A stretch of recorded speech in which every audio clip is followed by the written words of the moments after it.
2024년 미국에서 74세 남성이 위고비를 맞고 중증 췌장염으로 사망한 사건이 있었죠. 영국에서는 위고비 마운저를 맞는 사람들 중 급성 췌장염이 400건가량 발생돼요. 보건당국이 조사에 나섰다는 뉴스도 있었어요. 이런 뉴스를 보면 바로 불안해지죠? 많은 분들이 궁금해하시고 저한테 물어보십니다. 저도 속이 더부룩한데 혹시 췌장염 아닐까요? 담석을 예방하려면 지방을 먹어야 하나요? 끊어야 하나요? 마운저로를 맞고 있는 저도 사실 궁금했어요. 그래서 찾아봤습니다. 결론부터 말씀드리자면 췌장염에 대해 무조건 겁먹을 필요도 없지만 완전히 무시해서도 안 돼요. 오늘은 마운자로와 위고비를 맞을 때 췌장염을 예방할 수 있는 5가지 수칙을 정리해 드릴게요. 이 영상을 끝까지 보시면 췌장 기능을 유지할 수 있는 방법을 아시게 될 거예요. 시작해 볼게요.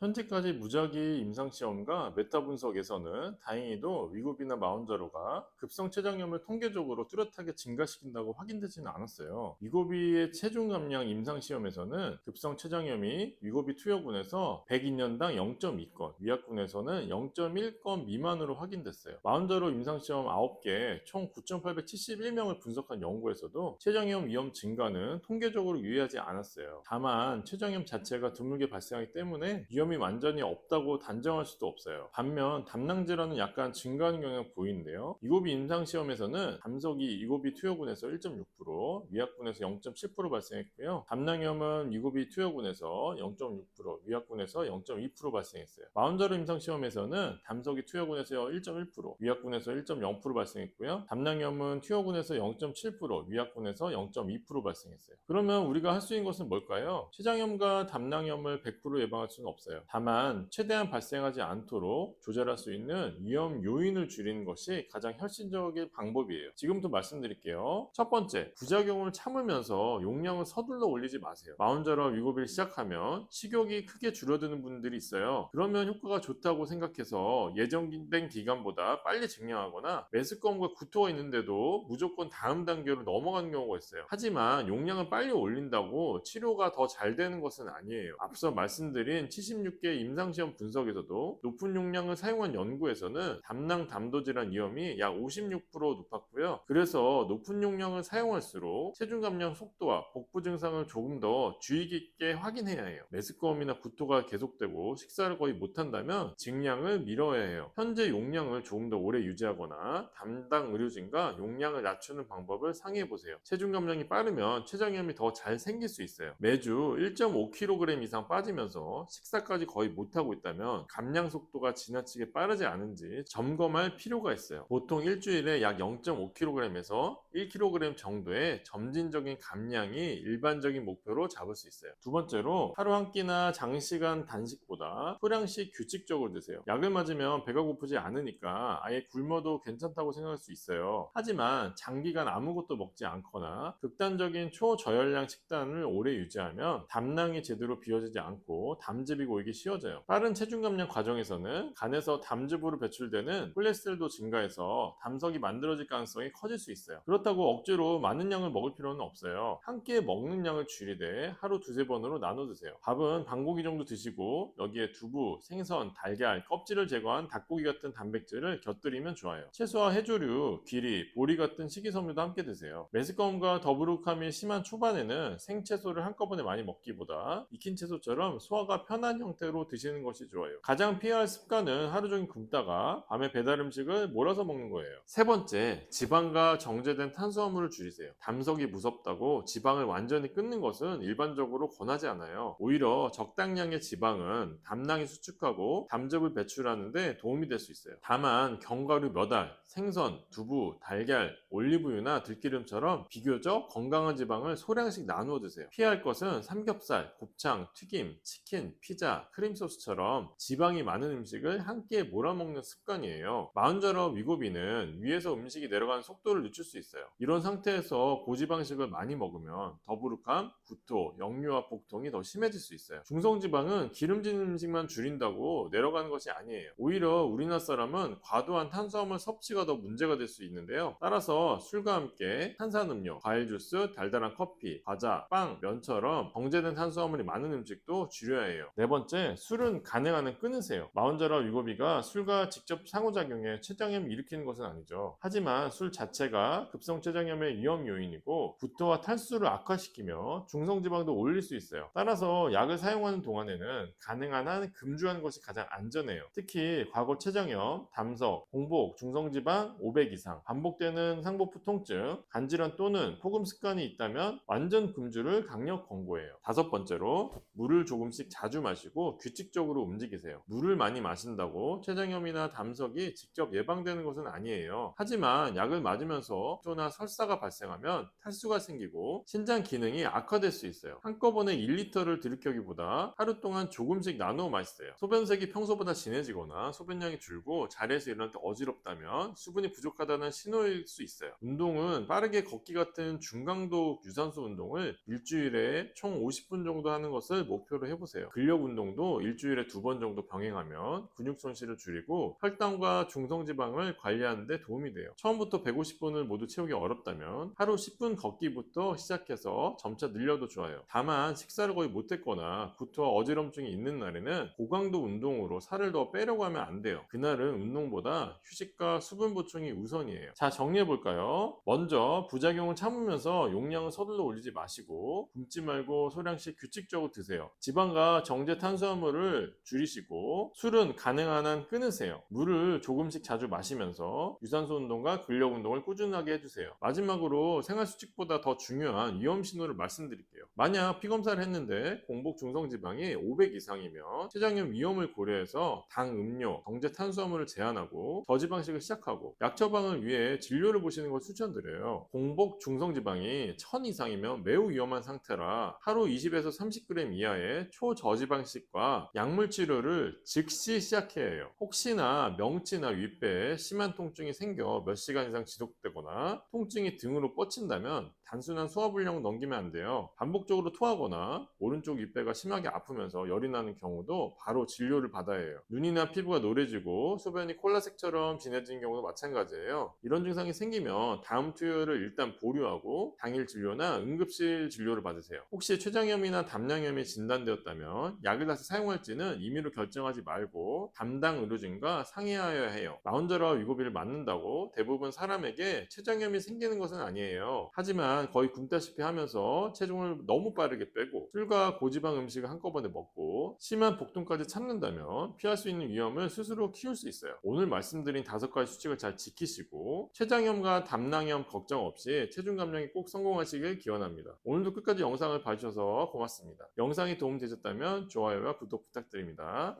건강하세요 우리들.